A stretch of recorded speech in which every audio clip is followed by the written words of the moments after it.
I'm Dr. Susan Eirich, and welcome to this conservation conversation.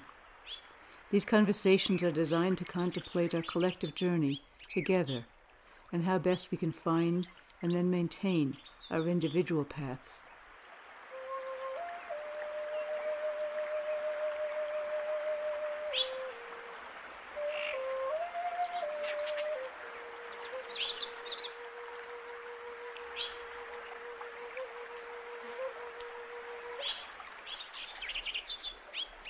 The ultimate goal is action arising from a shift in perception that all life is sacred, and creating a community of practice that grows and supports each other through our actions. We're delighted you're here.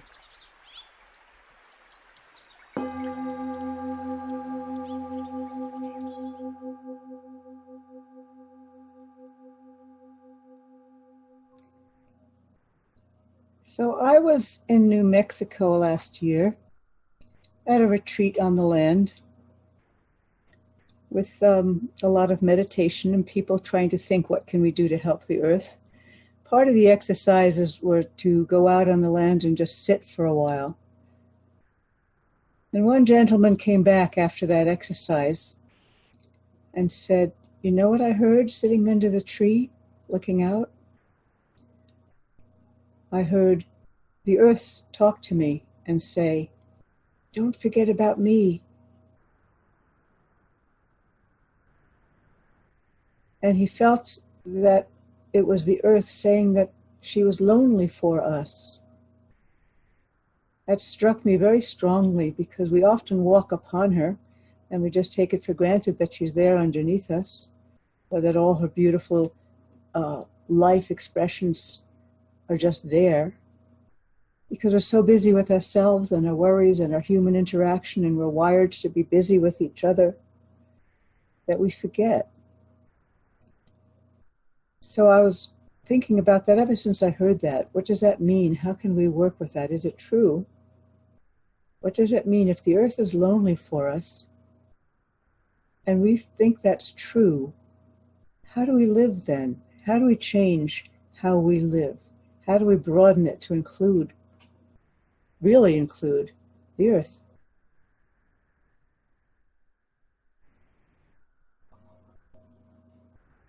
I had a story in a book, and it's presented as true. I can't verify that it's true. But there was a woman who was a lawyer who was walking in the evening through a parking lot where there was a big tree, and she went into her house, as she did every night, with a few packages. And the next night, she was walking through past the tree to her house, and she saw this strange light, and she couldn't figure out what it was. It was a soft, glowing light. And she suddenly realized it was coming from the tree. It completely freaked her out, and she ran into the house and put down her packages and looked out the door, and there it was. She was a little scared, and she tossed and turned and slept that night and went back to work, to her lawyer's job the next morning. Came back walking through the parking lot with her packages, and instead of the tree, there was just a shattered stump. And her interpretation was the tree knew that its life was going to be over, it was going to be cut down, and it was showing its soul, perhaps to her, perhaps to the world, perhaps in grief. If that's true, what does that mean about how blind we are?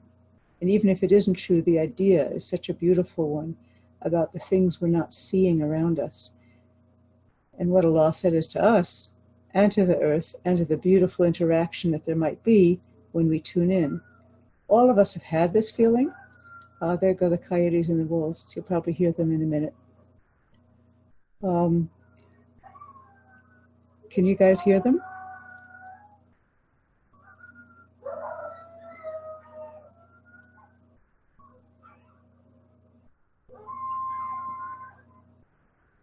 I guess they want to be heard.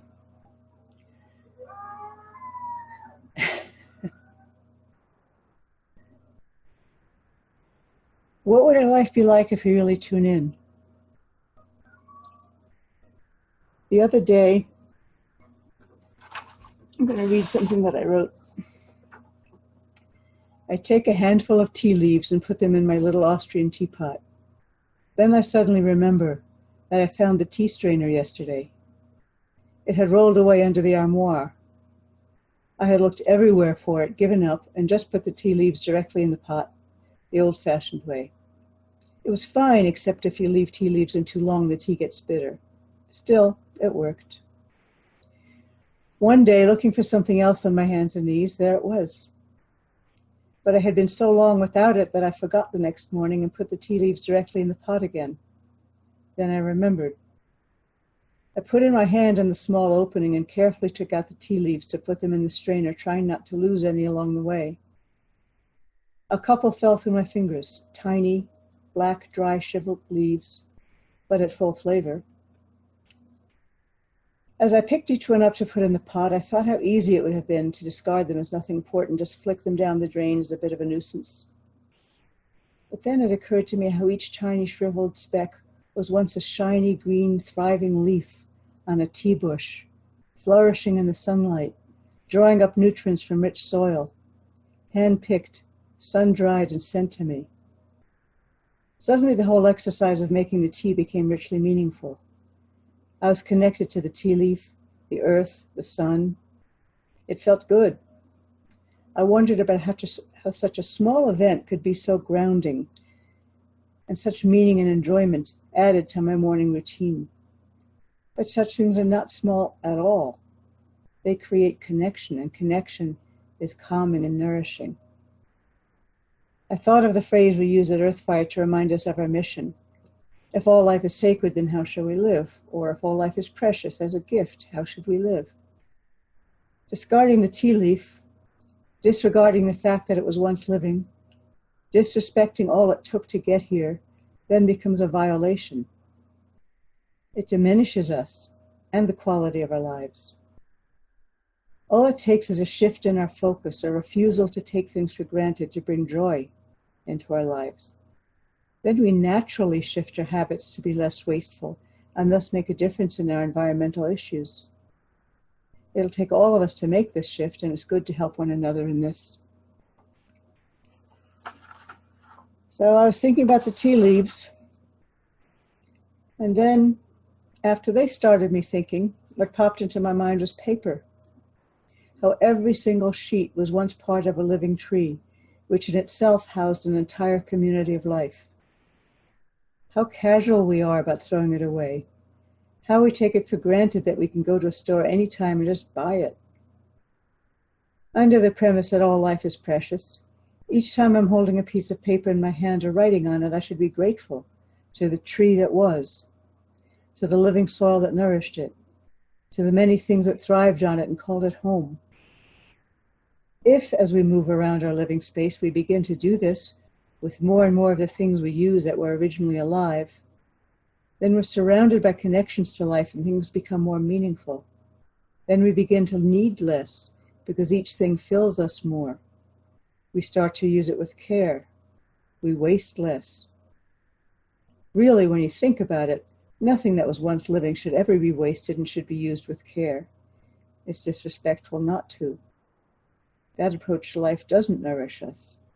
Connecting to what is around us also slows us down, which is a good thing. The idea is to savor the gift of life given to us and its miracles, not to rush through it, and a tree is a miracle. An interesting question. What would the experience of our lives be? How would it change if, as we moved around our living space, in the back of our mind we're aware of all the things around us which we can trace back to the living origins? If that were our basic orientation, to have that in the back of our mind, how would our experience of life be then?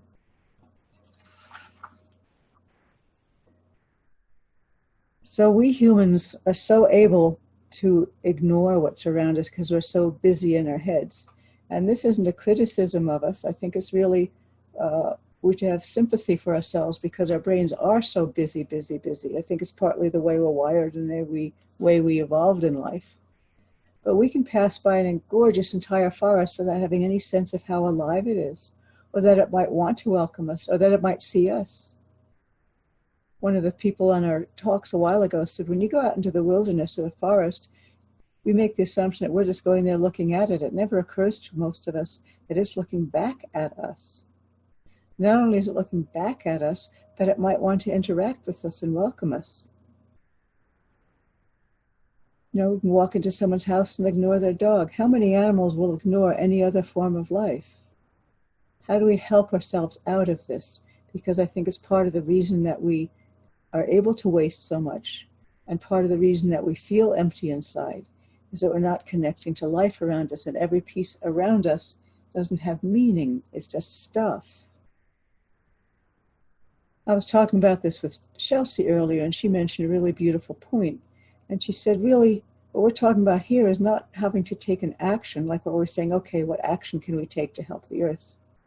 It's not even an action. It's a shift in perception and how we're beginning to think about things. And then actions follow naturally from that, whatever they may be for us. And I guess I would add to that I think the earth is lonely for us, as possibly. That's actually my experience, that every creature wants to be seen and recognized. I say this often, but I think it could be said every day or several times a day as we remind ourselves to live that way. So those are my thoughts for the moment. And I would love to hear what you guys think, stories you might have of ways that you might have connected with the earth or another living being that made you feel, or another object in your house. Maybe it's a pot made of clay from the earth.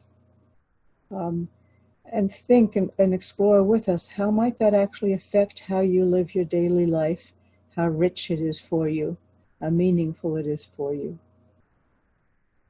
So with that, I will look forward to listening to you. Thank you, Susan. So I will now give everyone the ability to unmute themselves. The way to do this is to click the little microphone on the bottom left corner of your Zoom screen. We do ask that when you unmute yourself, please introduce yourself and say where you're joining us from. And please make sure to quiet all background noise. And then we also ask that you're just mindful of each other and time, and we'd like to have everyone who wants to speak the option to do so. So just keeping it to a respectful length and on topic. If you are unable to unmute yourself and join that way, you're able to use the chat box as well, and you can type in and either I can ask the question or we can answer it via chat as well. So thank you all, and yes, we look forward to hearing from all of you.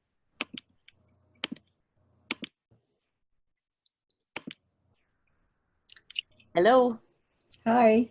Hi, my name's Pamela Zeman, and I'm currently in Ashland, Oregon. And what you were talking about today is interesting because I do a one-woman show called These Roots Go Deep. And when I was editing it, I took a picture. Maybe you can see, but there are trees hanging from this place, a raw food restaurant. But look at the bottom there. They're swaying like there's no dirt under them. Are you able to see it? Yes. Yes. It's probably kind of hard. Anyway, so I'm editing my show, These Roots Go Deep. It's all about connection with the earth. And I see these trees it's a very beautiful restaurant, but these trees were just hanging, and every time somebody walks into the restaurant, they kind of move a little bit. And I was looking at the aesthetics, it's a beautiful restaurant, but I'm like, they're this far from the floor of the restaurant. And I just felt like I wanted to take this dirt and just put it underneath those trees. It just felt like they were so disconnected. And I was trying not to be judgmental, like, wow, maybe this is helping people to look at the trees in a different way. But it seemed pretty unnatural. And of course, I felt my own ungroundedness and my own lack of connection when I looked at those trees just swaying back and forth. So that's just what came to my mind when you were talking.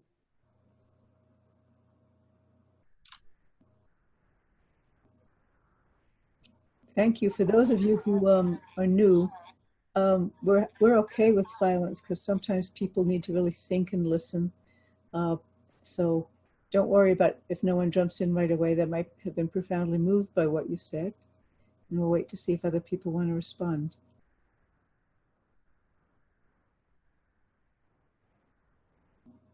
Marta, I live in New York State. I have the good fortune, even though I'm from New York State, I live in the country.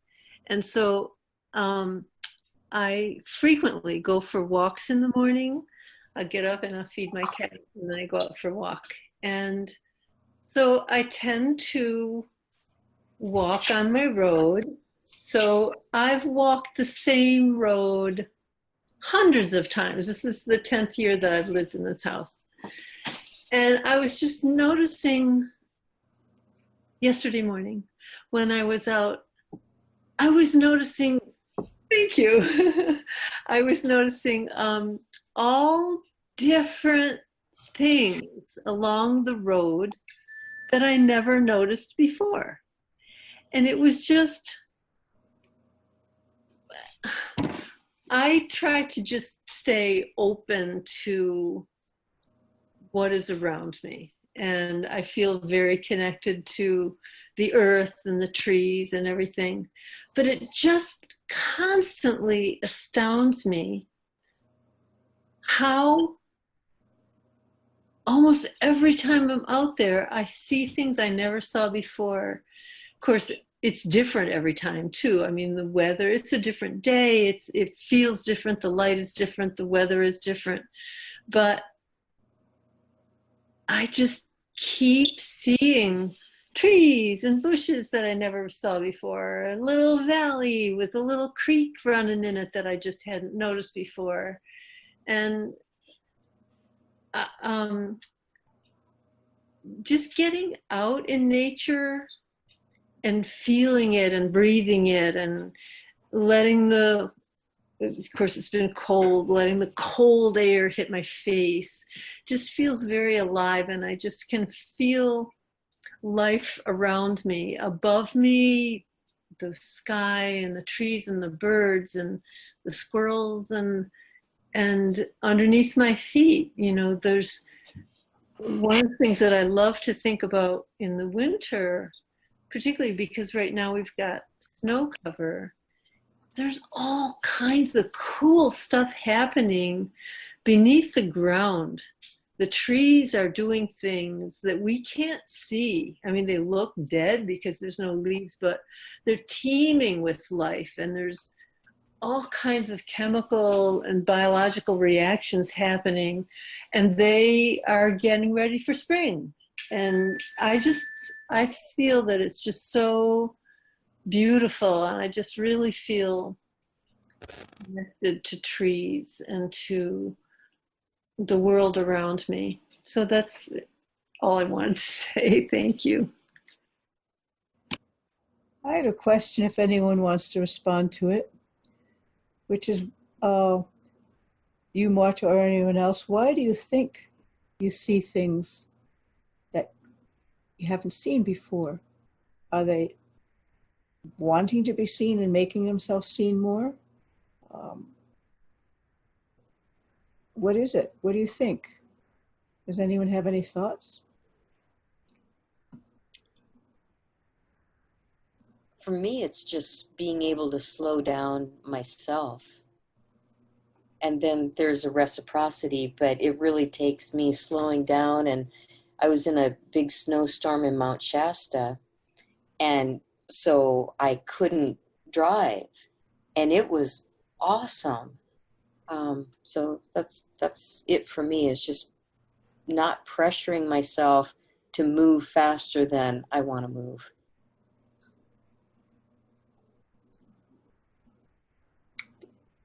One of the reasons I asked it is because Marta said she walks this road all the time.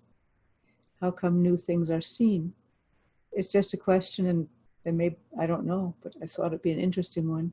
But if other people want to bring up other topics, that's fine too.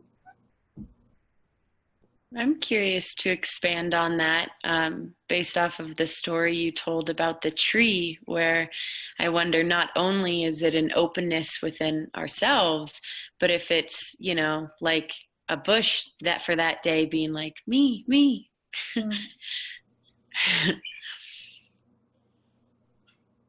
Sheelagh? Sheelagh? Sheelagh? Hi. Hi. I'm from Nelson, BC. And I'm wondering if it's just our willingness to be more of who we truly are. And as we are more willing to see who we are, and nature is part of us, we just naturally see more. And I wanted to address, I don't know if I could so much speak to loneliness, the loneliness of the earth, but what I can speak to is the willingness of nature to co-create and to have a relationship with us. And a number of years ago, I was using Michelle Smallwright's Paralandra model to work in the garden. And I just connected with nature.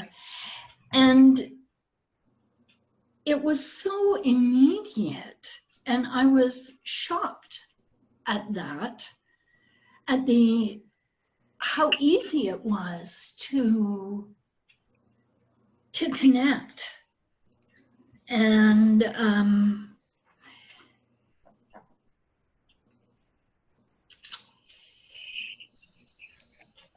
I don't think that I don't think that I am necessarily more aware than a lot of other people. Certainly I doubt myself a lot in my interactions with people, with animals, with nature and whatnot. But I think if we could somehow just trust that, you know, our being out in nature and just saying hello to a flower or hello to a tree, that they are somehow responding to us, and that they're grateful to our initiations, or our what's the word I want to say? Just our offerings to connect with them.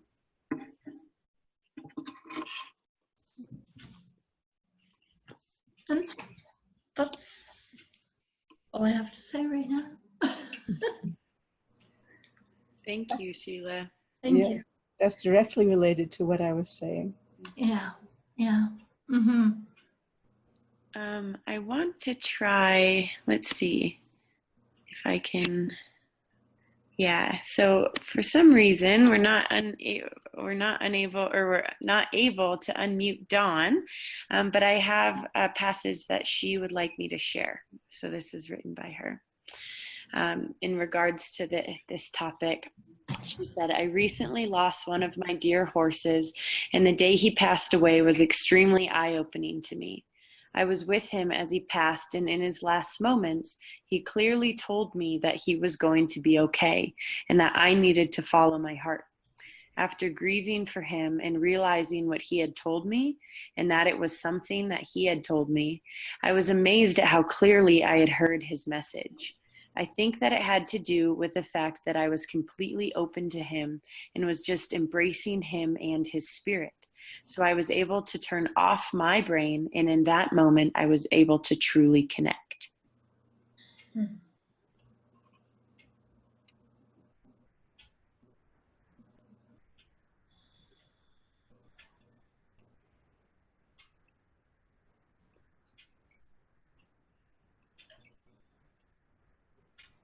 Marta, again, that completely makes sense to me. And I think what she said about turning off her own brain, we get so, I mean, we can't help it because this is the way human beings are, that our minds are active all the time. But boy, if we can shut our blah, blah, blah, blah, blah mind off, the more that we can do that, the more that we really get connected to the animals around us and the plants around us. And that, Dawn, that was beautiful. I mean, it brought me to tears, but it's beautiful. And how wonderful that your horse gave you that message so that you would be at peace as well. That's just a wonderful thing. The other thing that I was thinking about, going back to the conversation just before that, was I can't remember if it was this past summer or the summer before, but I had some flowers that I wanted to transplant. And so I moved them and they were, you know, very vulnerable when you first dig up flowers and you move them and put them in a different place. And I got the very distinct impression that they wanted me to sing to them. So I did. I just sang them a little ditty that I made up and sang them that they would be fine and would grow nice and strong. And for several days, as they were getting used to their new environment, I went out and I sang the same little song to them. And they all did very well. And I mean, who knows whether they would have been fine had I not sung to them. But all I know is that I got that impression, and so I just did it, and they did a good job. So who knows? Life is mysterious. Thank you. I sing to my animals and I can't help myself, and I know the bears love it, particularly if they're scared of something. It's like a lullaby and it soothes them. And it comes automatically, so it's like you sense they're upset, you sense they need to be calmed, and you sense how best you can do that. I mean, as a human, I don't know that's the best way to calm a bear, but it's the only way I know how. But the willing energy is there. But what everybody's talking about is really quite beautiful.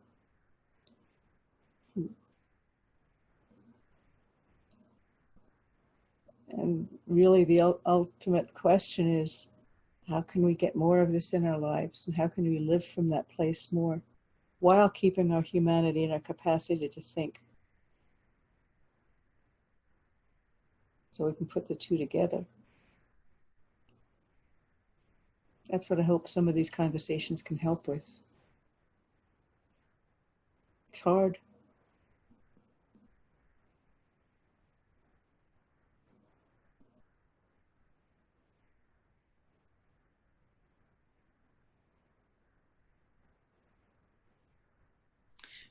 Susan, I feel as if that's easy for me. I live simply and I go outside a lot and I feel very connected to the earth.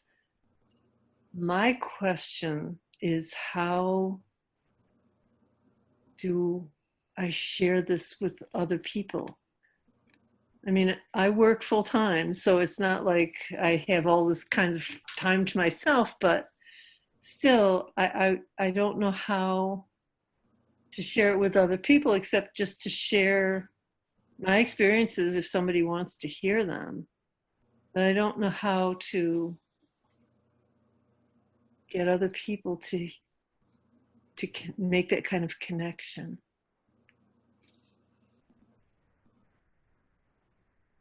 Anyone like to respond to that?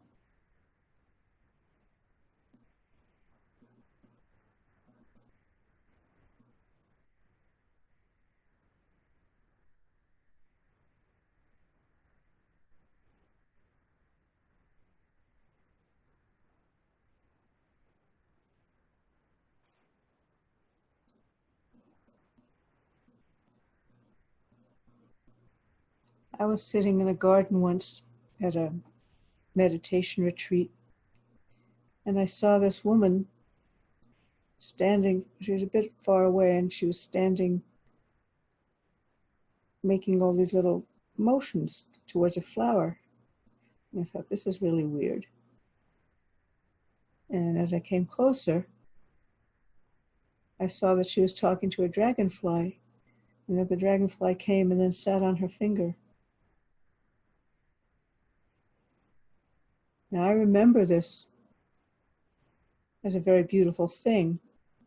And so part of the answer, teeny weeny part of the answer, Marta, is if you just are that way and other people have a chance to see it, she didn't know I saw it, and other people have a chance to see it, you're automatically putting that energy out and helping other people see it too. So just being that way, and the more we can be that way, that's helpful.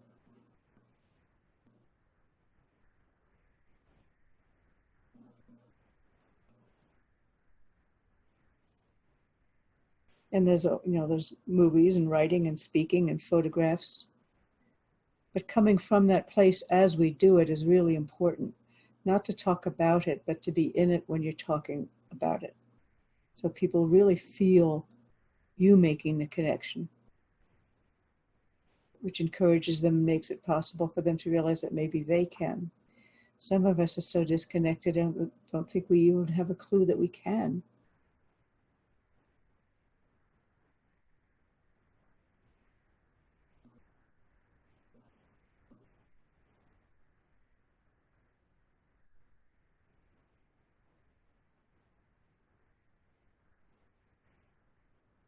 But as Pamela was saying, one of the primary things is silence.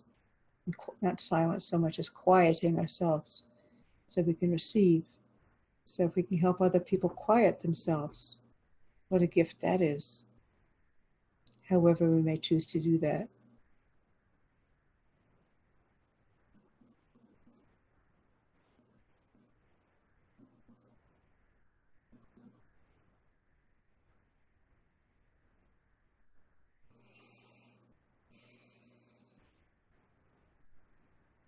I think on top of that, a beautiful way is coming back to how we've always shared things as humans, which is storytelling.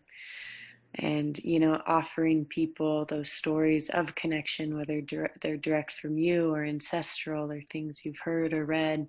But yeah, allowing someone to get out of their own world and connect with the world larger than themselves. And stories are a great way to do that. Yeah.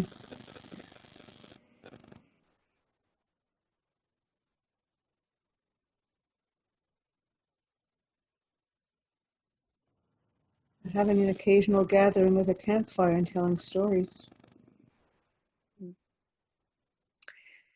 And I was thinking, this is a little off topic from Marta's question, but I was thinking while you were speaking, Susan, about how this act of seeing other life and really appreciating it should become like a daily act of meditation, for us. I think if we thought of it in that way, as if we consciously each day tried to go out and greet or think or sit with another life form of any kind, just like we would sit down and have our morning coffee, or just like we would do and read the newspaper or something like that, I think it would start to become a lot more common for us to then do it naturally, because we start to shift our brain waves. So yeah.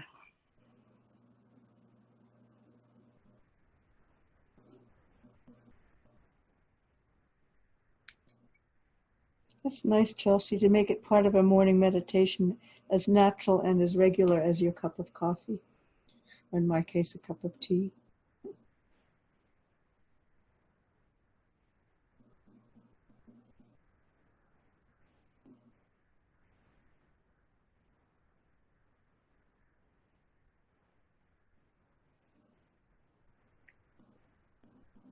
I want to make sure that everyone does have the chance to speak in it. And I know just from Dawn's experience that maybe we're having trouble with people unmuting themselves.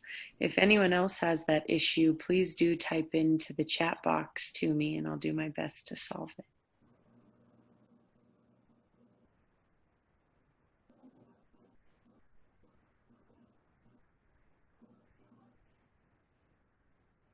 So Golden Hawk or Murielle or Molly or Jean,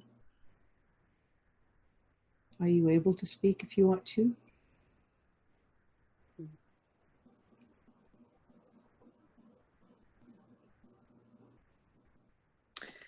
Okay, so I'm feeling a little shy. Hi. Hi. The shares are beautiful. I think the only thing I want to say is when my mom died in 2000,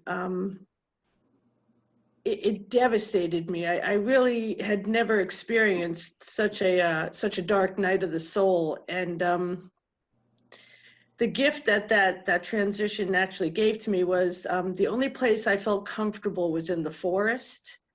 I couldn't be around people. I was just, the wind was knocked out of me for many months. But it reconnected me with the forest, and I only know nature as, or I should say it this way, nature has been my only resource of unconditional love in my entire life. You know, I don't blame people, I just don't receive it from people. But animals and trees and dirt and bugs, I mean, none of that is off limits with me. I love it all, and you know, I'm you know, at this point, it's kind of wild because, you know, my mom died and then introduced me to kind of my planetary mom, which was really quite an amazing experience. So, okay, thank you. That's such an interesting thing you said, because I know people like that. As you said, you just don't receive it from people. You just don't have the receptors, perhaps, you know. But it doesn't matter to some really profound degree, because all of us can receive from nature, and that's the original mother. It's there for all of us anytime we want it, assuming we go out and receive it.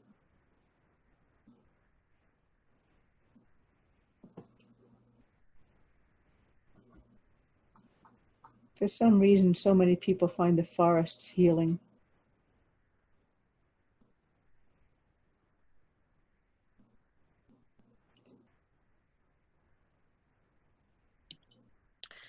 Yeah, I find personally, the thought process stops for me in the forest.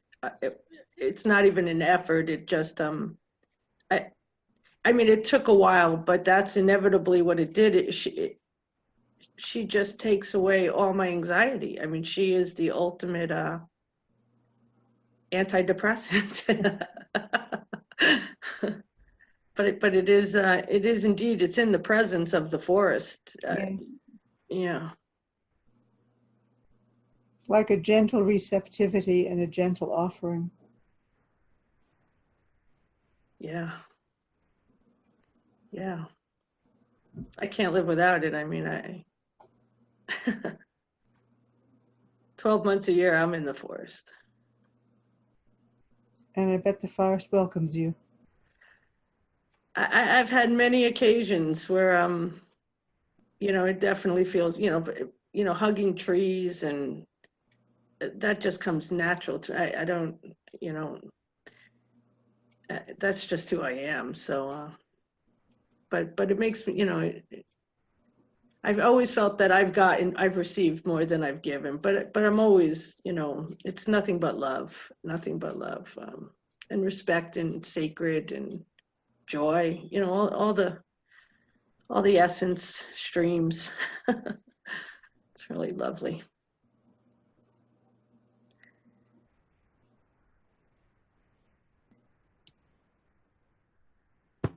Hi, I'm Hi. yeah. I'm from Belgium, but I'm currently in the US visiting my sister in Maine. And for me, nature is, yeah, I cannot really say what it is, but I think it's very important for us as humans to learn how to walk with an open heart and with a unconditional heart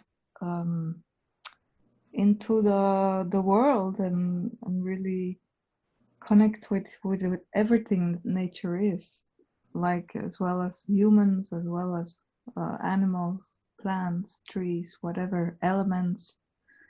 And yeah, I think it's very important also to go with a silent and humble heart and mind, and just walk with your soul, and the rest will follow. So that's it. Thank you. Phrase, walk with your soul. Yeah, it's a phrase I heard from Neil Donald Walsh. Oh, He yeah. said, follow your soul. Yeah. So, yeah. Must have stuck there somewhere. Yeah. I thought it was really beautiful. And to think of walking with your soul in the forest. Yeah. That brings tears to my eyes. It's so beautiful. Mm-hmm.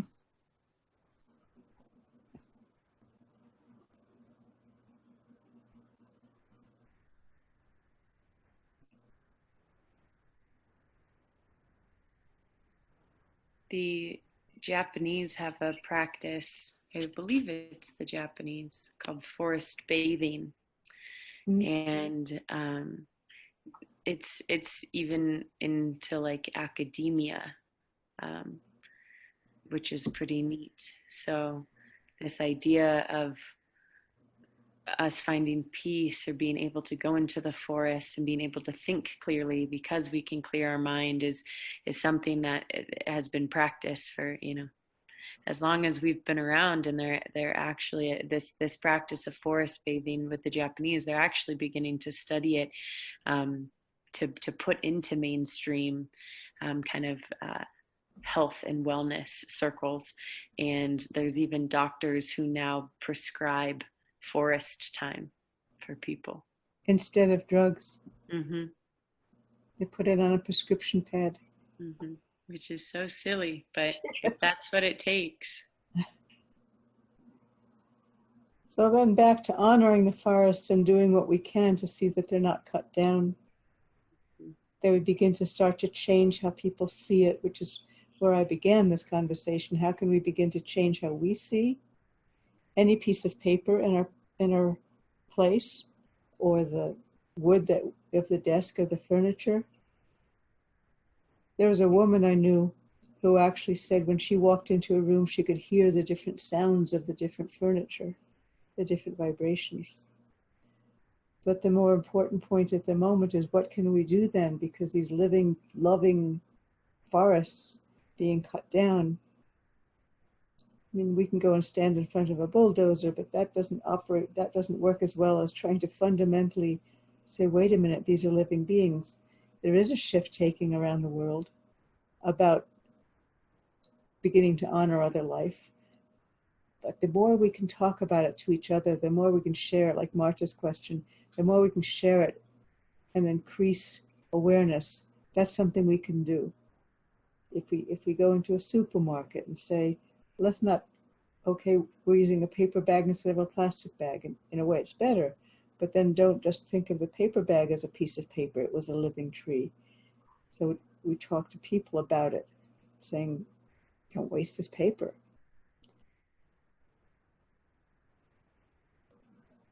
Whatever we can do to change perceptions, because the forest can't protect itself. It can only love and give.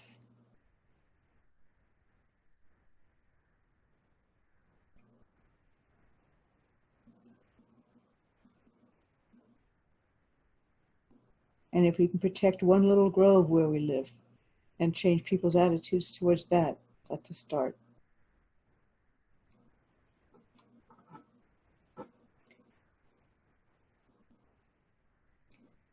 Jean or Molly, would you like to speak? And somebody who's a phone number who I can't find their name.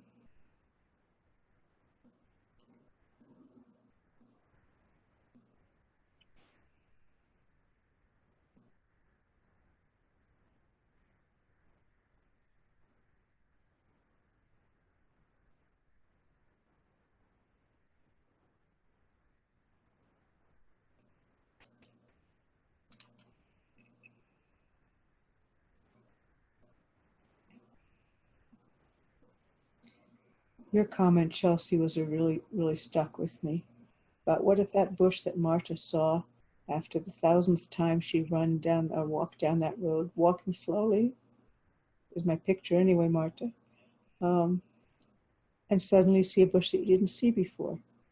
And Chelsea's idea that maybe trees and bushes have moods too. And that when I say the earth is lonely for us, I mean it as the earth, but I think every living thing, and someone else said it tonight, if it's seen, it begins to reciprocate and glow. So it wants to be seen, just like we do.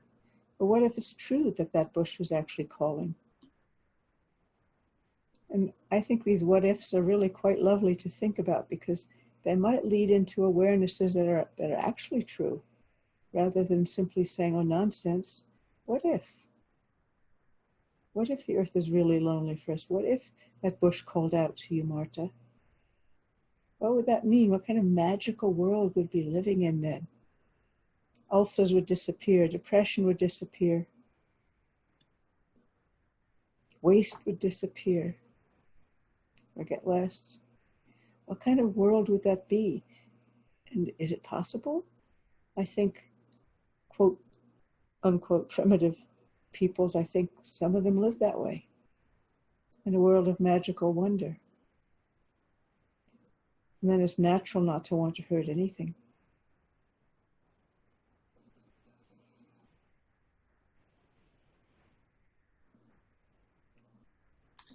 Well, as soon as the idea was proposed that it might be calling to me, that totally resonated. And in fact, I'm just like excited to think about that, because as you know, I go for walks all the time in the same place. If I'm not walking on my road, then I go to the reservoir, which is a couple miles away. I drive there and walk.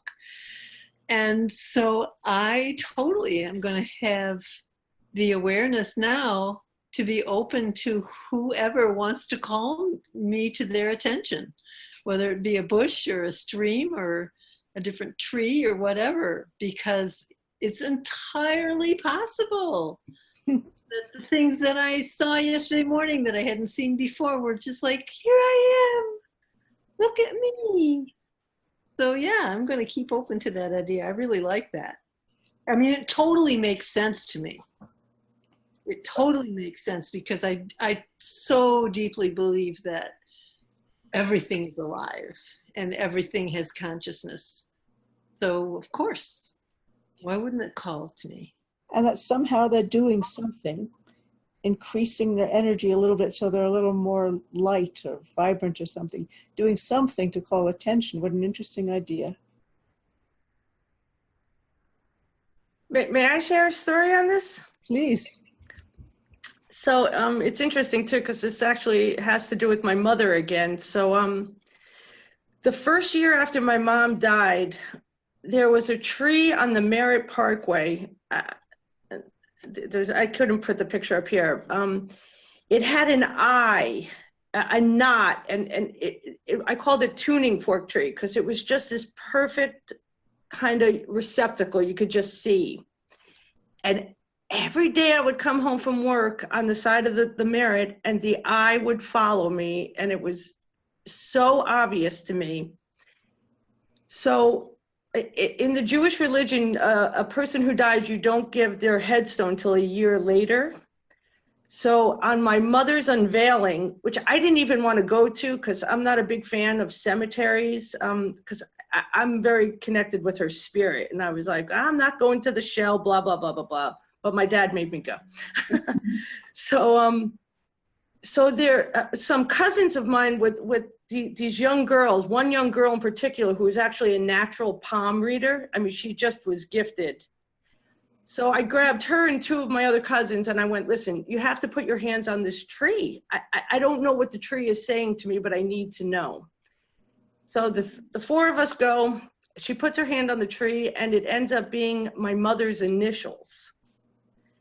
And so it became incredibly, like, I became very conscious that the tuning fork tree was, I really believe that the spirit of the tree was the bridge for both sides, and that millions of people that are driving by on this, well, maybe not millions, but hundreds of thousands on this parkway, the tree would speak to people, because I have posted pictures of the tree on Facebook, and people who are in the area go, I know that tree.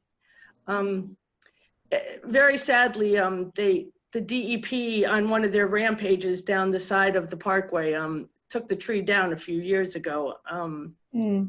I lost it. I literally grieved, even though the tree is still very much a part of my my astral experiences.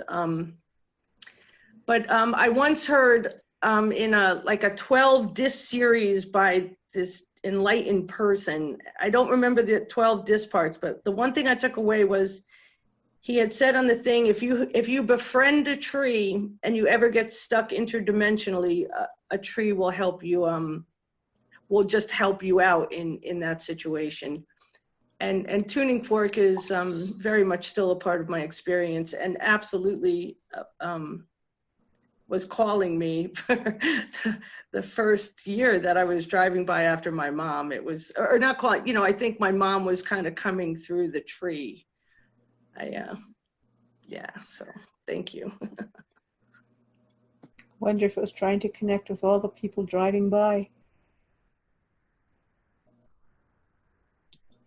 I believe she was, or yeah, like many people, because the fact that other people even knew the tree was there and recognized the tree, you know, you really, I wish I could post a picture. The chat rooms don't let you post pictures. You can send it to Chelsea.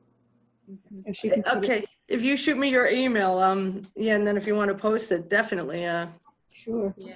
Because when you see the tree, yeah, you really see, yeah, you'll see. And you wonder if some trees and plants are more conscious or sentient than others. It's an interesting idea too. Yeah, I've pondered that. As well, right? I don't know. So as we wrap this up, I would like to, it's a lovely conversation. Thank you everybody for your contributions. To try and take it back and see if we can live a little more consciously even, and make that contribution to our own lives and then indirectly to other lives. Me and my tea leaves. You and your tree, Marta and her bush, Dawn and her horse, all of you.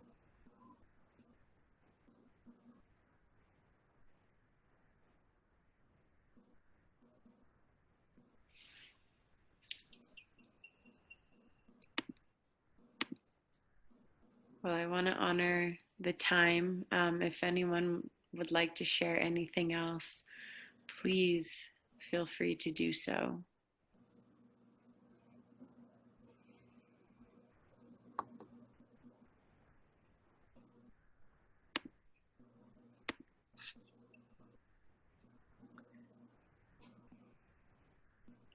All right. Well, I just think it's. Yep. Oops, sorry. Go I ahead. just think it's natural just to be connected with everything. It's just so natural to me. And I did a great meditation the other day that was just like, I meditated and I erased myself, my contours, and I immediately felt connected to everything in a way. Yeah, it's just mind-blowing. disconnectedness with everything that's alive and animated. Mm. And I think we should have great respect and honor. So what we give out comes back in and connection goes on. Thanks a lot. Thank you. Thank you. Yeah, that was really beautiful. And thank you to everyone who joined us tonight. Oh, I see. Does Jean want to add something? Yes. I've also had experiences more recently where I'm driving down this terrain road and deer are appearing who had not appeared in the past. And if you watch them, it's fun to watch them watch you as you watch them. I have found in talking with people, it's easy for maybe all of us to experience that we're energy. Are we matter or are we energy? That's my big question to people.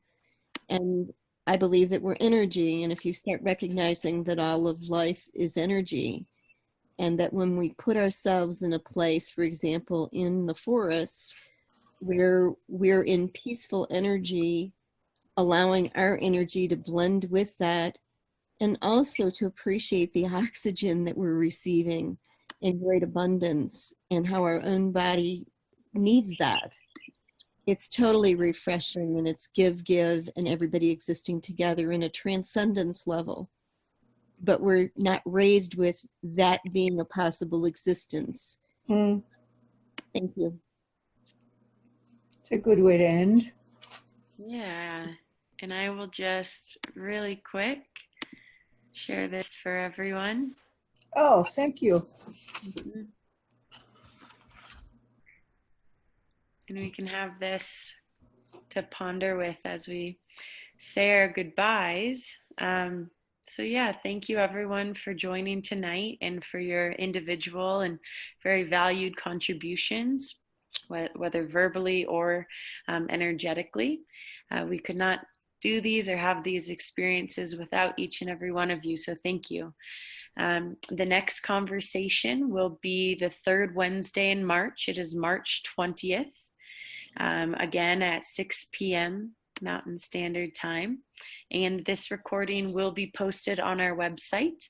And I will be sending out a thank you with any of the material that we've talked about tonight. So, unless anyone has anything to add, thank you all for being here, and we hope to see you next month.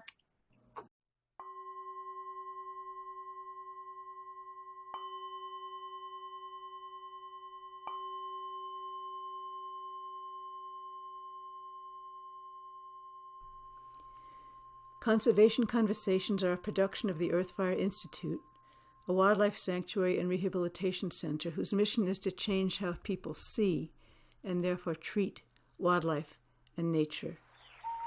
Join us as we work toward becoming a committed and supportive community of all beings. Earthfire depends on your donations to continue these conversations. You can donate at our website, www.earthfireinstitute.org. The soundscapes are by Wild Sanctuary Presents, Bernie Krause and Philip Arberg. Thank you for listening.